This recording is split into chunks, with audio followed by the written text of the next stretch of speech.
Bienvenidos a las historias de Lilith. Bienvenidos, queridos oyentes, amigos, ¿cómo están? Espero que muy bien. Vamos a continuar con la parte número 12 de la historia del loco. Recordando un poco, estamos en una investigación por el asesinato de la enfermera que puede estar aparentemente relacionado con otros asesinatos.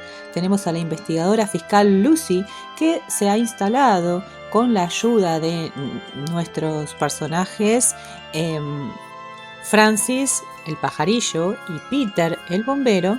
Y bueno, vamos a ver qué es lo que descubren en este capítulo. A veces la demarcación entre los sueños y la realidad se vuelve borrosa. Me cuesta saber qué es qué. Supongo que por eso tengo que tomar tantos medicamentos, como si la realidad pudiera favorecerse químicamente. Ingiere los miligramos suficientes de esta o aquella pastilla y el mundo vuelve a estar enfocado. Eso es tristemente cierto, y en su mayoría todos esos fármacos cumplen con su cometido, aparte de sus desagradables efectos secundarios. Y supongo que en general es positivo. Solo depende del valor que concedas a tener las cosas enfocadas. Actualmente yo no le concedía demasiada. Dormí no sé cuántas horas en el suelo del salón. Había cogido una almohada y una manta y me había acostado junto a todas mis palabras, reacio a separarme de ellas, casi como un padre, temeroso de dejar solo a un niño enfermo. El suelo era duro y mis articulaciones protestaron al despertarme. La luz del alba se colaba en el piso, como un heraldo anunciando algo nuevo. Me levanté para seguir con mi tarea sin haberme refrescado, pero por lo menos un poco menos groggy. Miré un momento alrededor para convencerme de que estaba solo. Sabía que el ángel no estaba lejos, no se había ido. No era su estilo. Tampoco se había vuelto a esconder tras mi hombro. Tenía los nervios de punta, a pesar de las horas de sueño. Él estaba cerca, observando, esperando. En algún sitio próximo. Pero la habitación estaba vacía, por lo menos de momento. Los únicos ecos eran los míos. Tenía que ser muy cuidadoso. En el Hospital Estatal Western habíamos sido 3 quienes lo habíamos enfrentado, y aún así había sido una lucha igualada. Ahora, solo en mi casa, temía no ser capaz de vencerlo. Me volví hacia la pared. Recordé una pregunta que hice a Peter y también su respuesta. El trabajo policial consiste en un examen constante y cuidadoso de los hechos. El pensamiento creativo está bien, pero solo ciñéndose a los detalles conocidos. Reí en voz alta. Esta vez la ironía pudo más que yo y solté, pero no fue eso lo que funcionó, ¿verdad? Quizás en el mundo real, sobre todo hoy, con las pruebas de ADN, los microscopios electrónicos y las actuales técnicas forenses, la tecnología y las capacidades modernas, no habría sido tan difícil. Puede que en absoluto. Pon las sustancias adecuadas en un tubo de ensayo, un poco de esto y un poco de aquello. Pásalo por un cronómetro de gas, aplícale algo de tecnología espacial, obtén una lectura informática y tendrás a tu hombre. Pero por aquel entonces, en el Hospital Estatal Western, no teníamos ninguna de estas cosas. Solo nos teníamos a nosotros mismos. Solo en el edificio Amherst había casi 300 pacientes varones. Esa cifra se multiplicaba por 2 en las demás unidades, y el total del hospital ascendía a unos 2100. La población femenina era ligeramente menor, con 125 pacientes en Amherst y poco más de 900 en el hospital. Las enfermeras en prácticas, los auxiliares, el personal de seguridad, los psicólogos y los psiquiatras aumentaban la cifra de personas a más de 3000. Francis pensó que el mundo era más grande, pero aún así este era considerable. Los días posteriores a la llegada de Lucy Jones, Francis empezó a observar a los hombres que transitaban por los pasillos con una clase distinta de interés.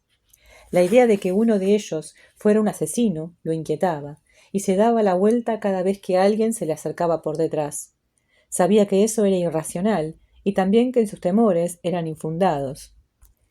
Pero le costaba reprimir una sensación de temor constante. Trataba de mirar a los ojos en un lugar que disuadía de hacerlo. Estaba rodeado de toda clase de enfermedades mentales, con diversos grados de intensidad, y no tenía idea de cómo mirar ese padecimiento para detectar otro muy distinto.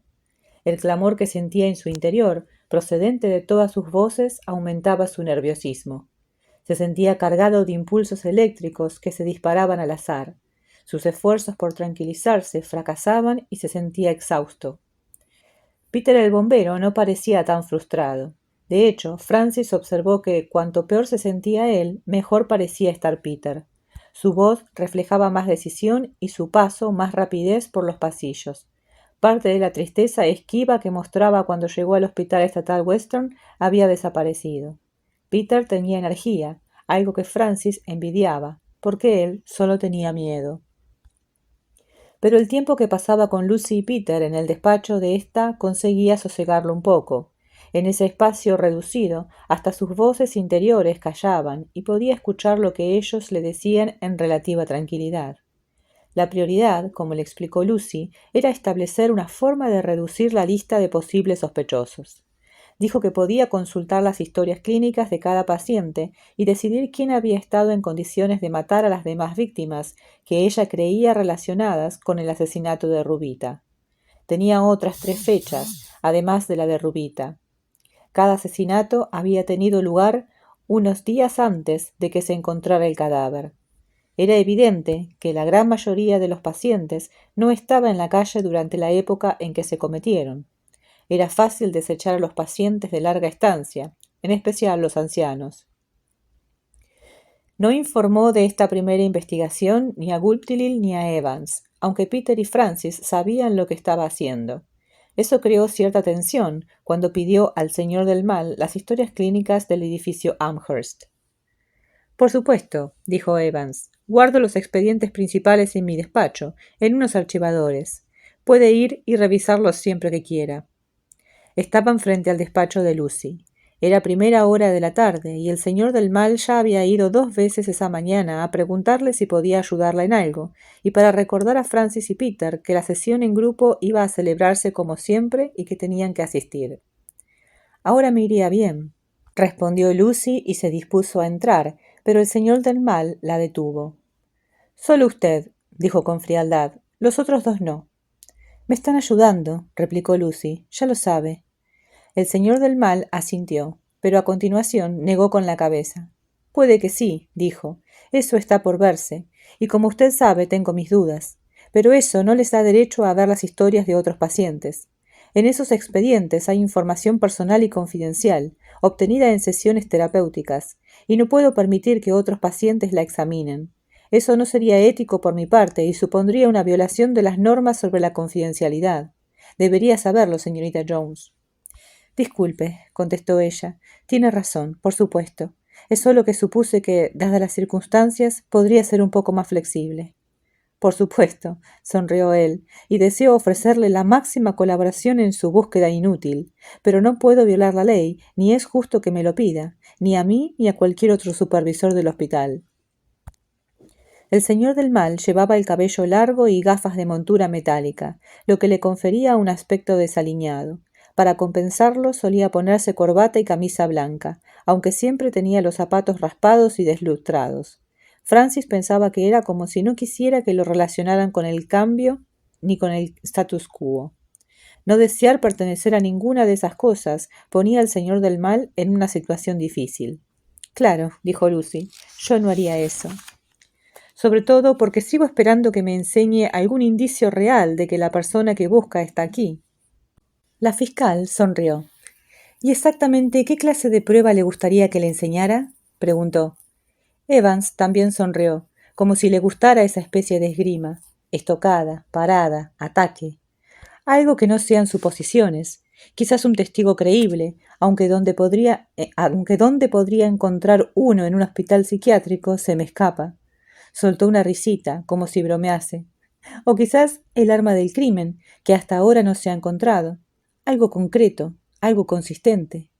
Parecía como si todo eso le resultara muy divertido. Claro que, como ya habrá averiguado, señorita Jones, concreto y consistente no son conceptos apropiados para este lugar. Además, sabe tan bien como yo que estadísticamente es más probable que los enfermos mentales se lastimen a sí mismos que a los demás. Quizá el hombre que estoy buscando no sea exactamente lo que usted llamaría un enfermo mental, replicó Lucy. Puede que pertenezca a una categoría muy distinta. Bueno, respondió Evans, puede que sí. Pero lo que tenemos aquí en abundancia es lo primero, no lo segundo.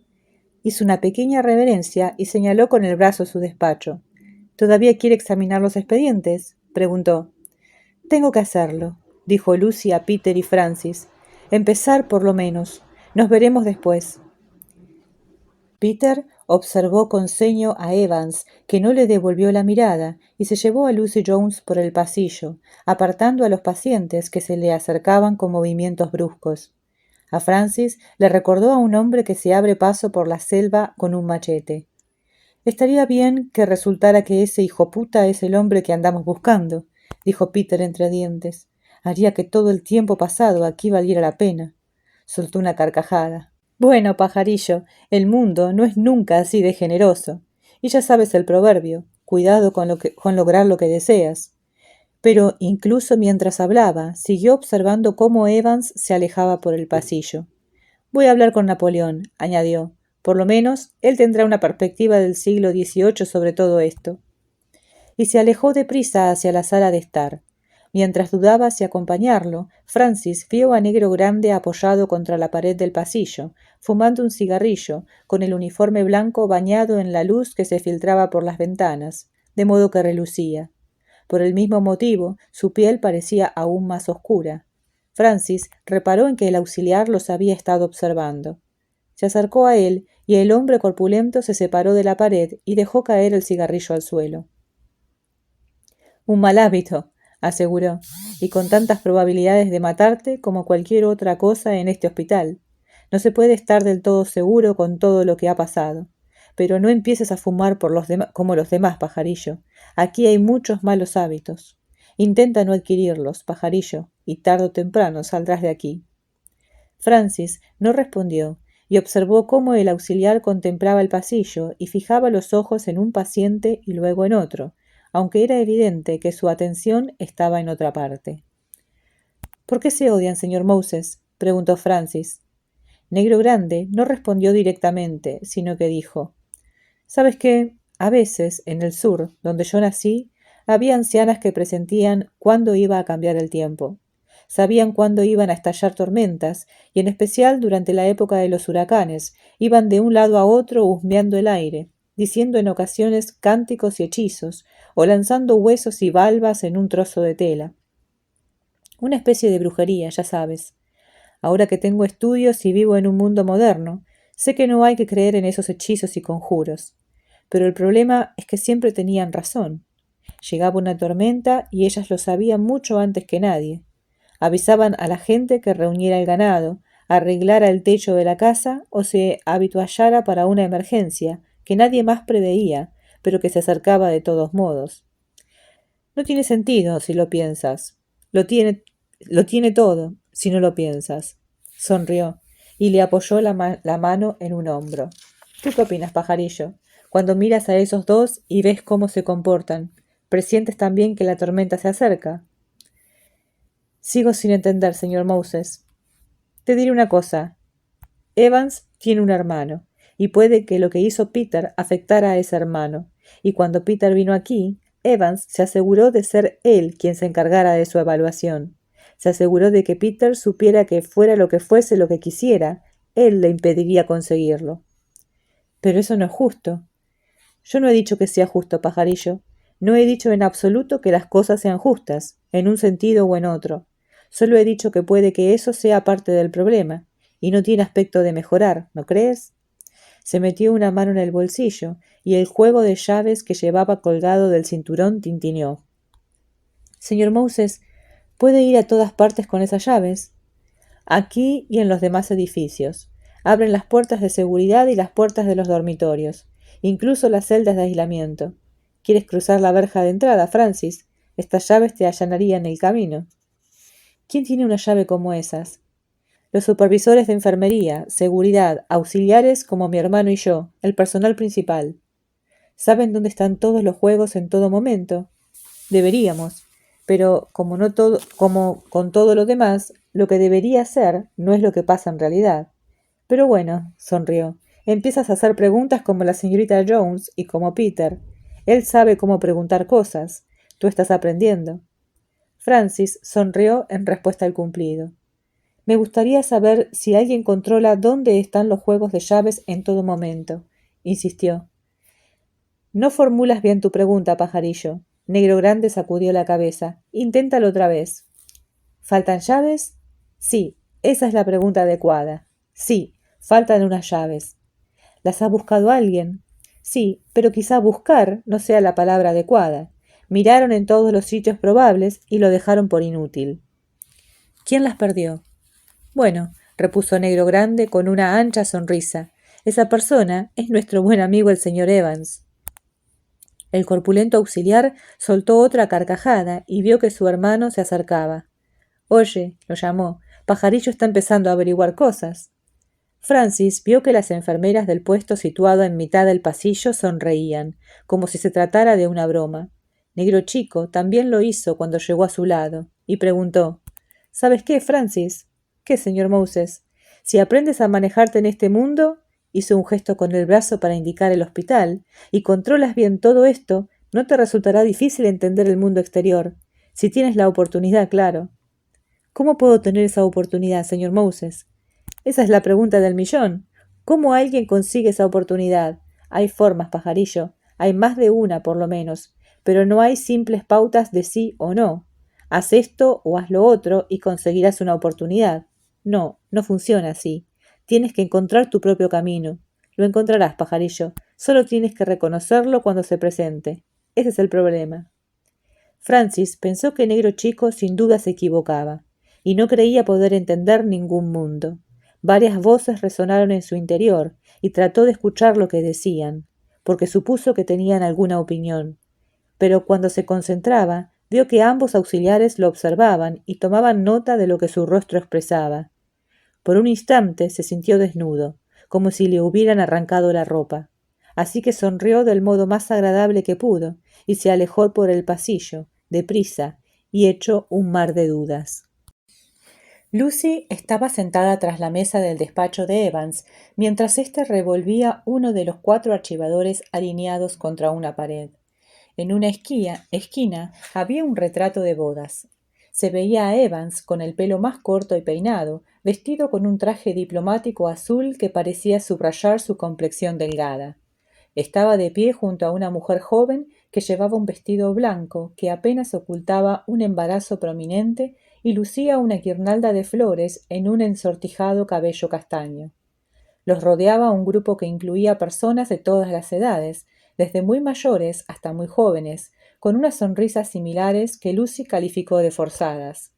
En medio del grupo había un hombre con alba y casulla, cuyo bordado dorado destellaba. Tenía una mano en el hombro de Evans, y al fijarse en él, Lucy observó un notable parecido con el psicólogo. ¿Tiene un hermano gemelo?, preguntó. Evans vio que la fiscal observaba la fotografía y se volvió, con los brazos llenos de carpetas amarillas. Es cosa de familia, respondió. Mis hijas también son gemelas. Lucy miró alrededor, pero no vio ningún retrato más. Evans notó su curiosidad y aclaró. Viven con su madre. Baste decir que estamos pasando un mal momento. Lo lamento, dijo Lucy, sin comentar que eso no explicaba que no tuviera su foto en el despacho. Evans se encogió de hombros y dejó las carpetas en la mesa con un ruido sordo. Cuando creces con un hermano gemelo, te acostumbras a todas las bromas. Siempre son las mismas, ¿sabe? Los gemelos son como 2 gotas de agua. ¿Cómo distinguirlos? Tienen los mismos pensamientos e ideas. Cuando creces sabiendo que hay alguien idéntico a ti durmiendo en la litera de arriba, ves el mundo de otra forma. Para bien y para mal, señorita Jones. Son gemelos monocigóticos, quiso saber, aunque con solo mirar la fotografía ya sabía la respuesta. Evans vaciló antes de responder. Entrecerró los ojos y su voz sonó gélida. Lo fuimos, ya no. Ella lo miró sin entender. ¿Por qué no le pide a su nuevo amigo y ayudante que se lo explique?, añadió Evans, después de aclararse la garganta. Él sabe la respuesta mucho mejor que yo. Pregunte al bombero, la clase de hombre que empieza extinguiendo incendios pero termina provocándolos.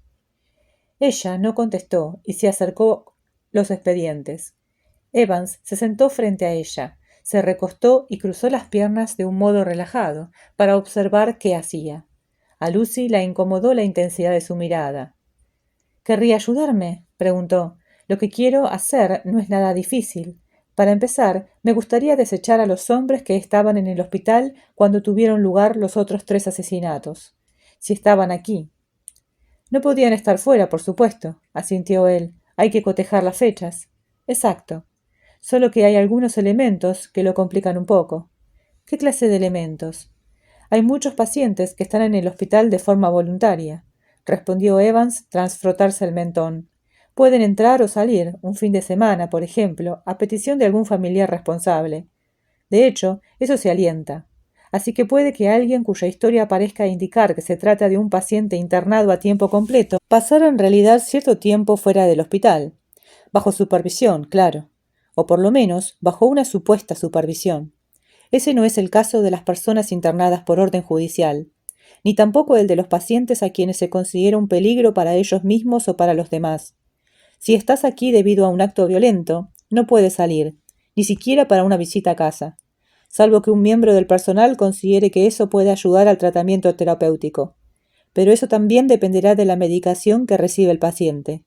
Se puede enviar a alguien a casa a pasar la noche con una pastilla, pero no si se necesita una inyección. ¿Comprende? Creo que sí. Y tenemos las visitas, prosiguió Evans, que se iba animando a medida que hablaba. Periódicamente presentamos los casos en un trámite cuasi judicial para justificar por qué alguien debe permanecer aquí o ser dado de alta.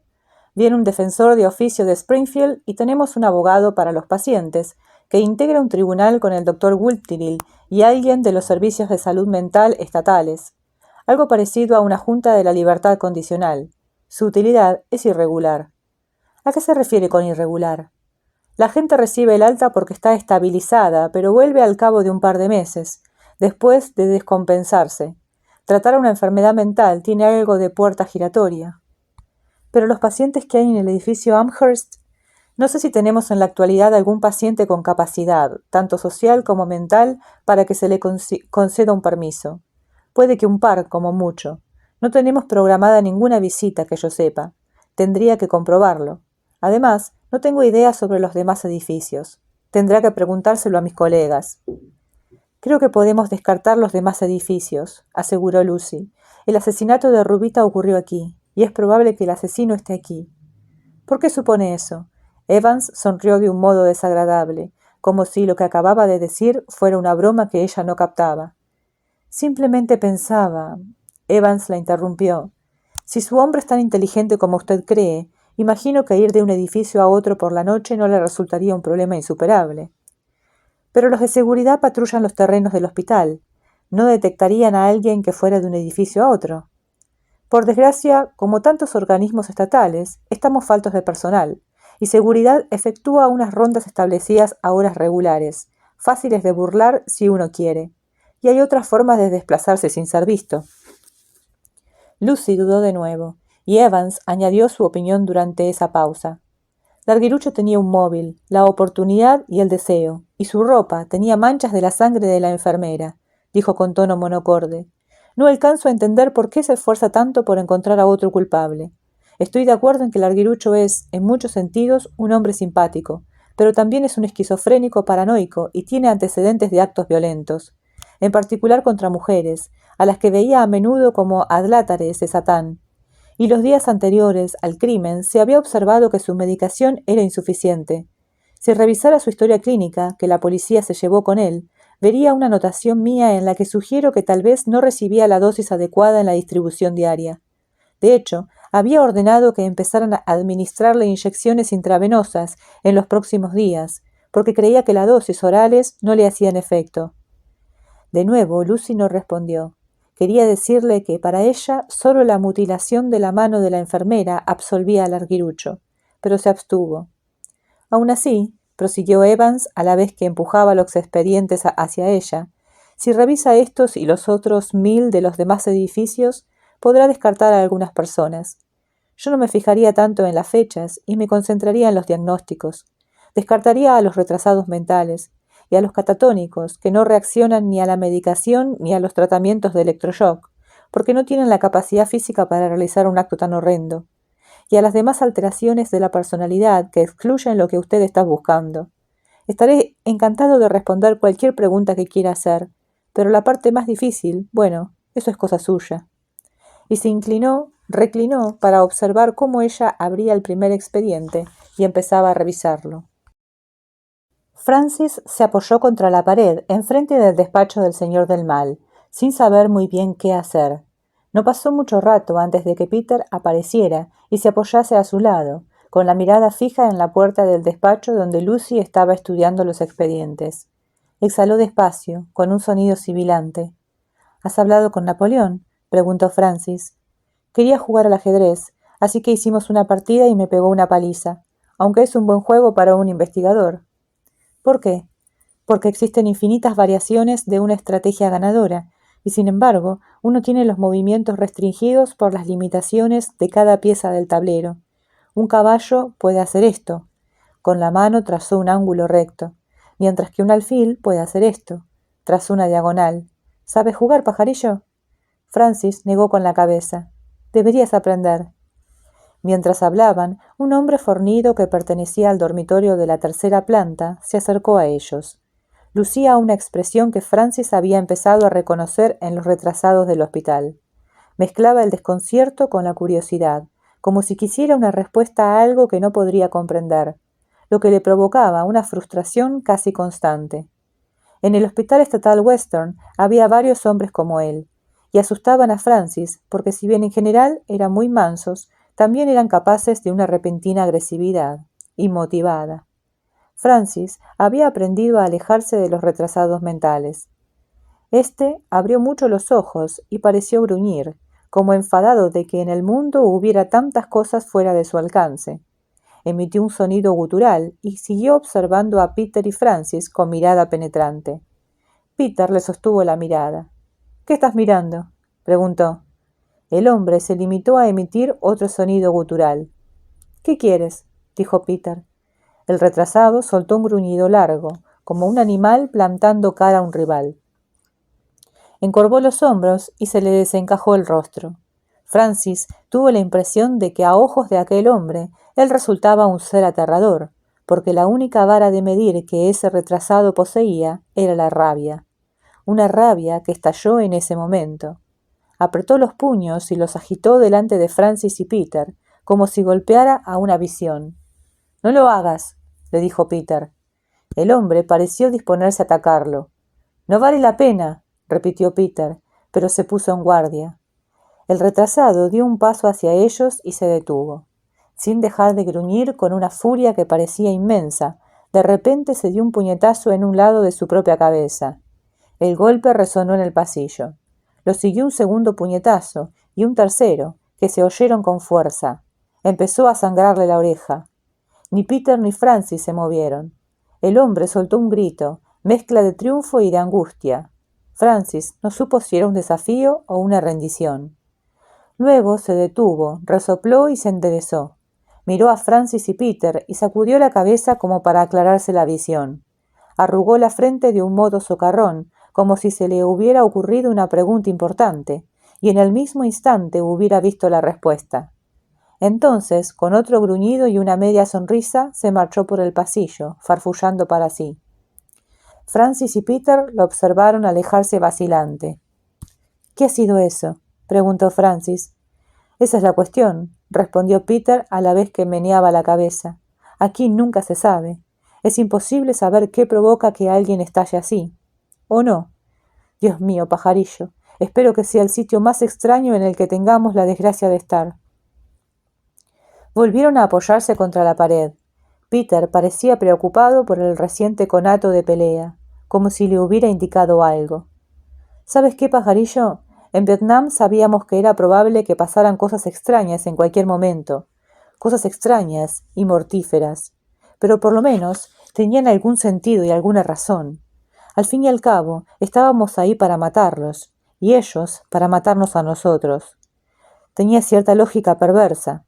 Y cuando volví a casa y me incorporé al departamento de bomberos, a veces en un incendio las cosas podían ponerse bastante peligrosas. Paredes que se desmoronan, suelos que ceden, calor y humo por todas partes. Pero aún así existía cierta lógica. El fuego arde siguiendo patrones definidos, y tú puedes tomar las precauciones adecuadas. Sin embargo, este sitio es otra cosa. Es como si todo estuviera en llamas todo el rato, como si todo estuviera oculto y hubiera bombas trampa.